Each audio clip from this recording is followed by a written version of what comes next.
వీడు కొత్తగా మొదటిసారి ఎమ్మెల్యే అయ్యాడు. కొత్త పిచ్చగాడికి పొద్దునగదు అన్నట్టు వీడు వార్డుల్లో మీటింగులు పెట్టి నివాస స్థలాలు ఎవరు కావాలో అని అడుగుతుంటే వందల మంది అప్లై చేస్తా ఉంటారు.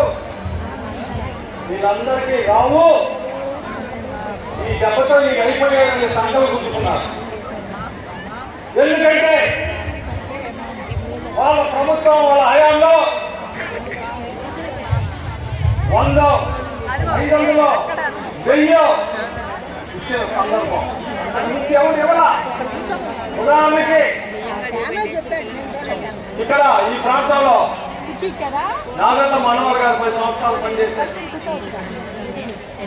అలాగే గత 5 సంవత్సరాలు నాకన్నా ముందు ఆలపాటి రాజేంద్ర ప్రసాద్ గారు 5 సంవత్సరాలు ఎమ్మెల్యేగా పనిచేశారు.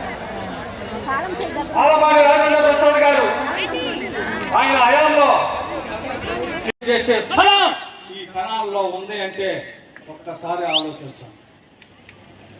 అటువంటి ఈ ప్రాంతంలో స్థలం లేకపోతే, ప్రభుత్వ స్థలం లేకపోతే మరి ఇన్ని వందల మంది, ఇన్ని వేల మంది నివాస స్థలానికి అప్లై చేసుకున్నప్పుడు ప్రతిపక్షాలు ఆలోచించింది నిజమే కదా.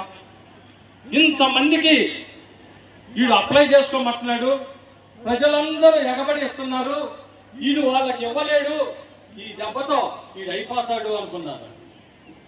కానీ ఆ భగవంతుడు ఈ రాష్ట్ర ముఖ్యమంత్రి జగన్మోహన్ రెడ్డి గారు మీ అందరి ఆశల్ని అడియాశలు చేయాల, మీ అందరి ఆశల్ని నెరవేర్చాం.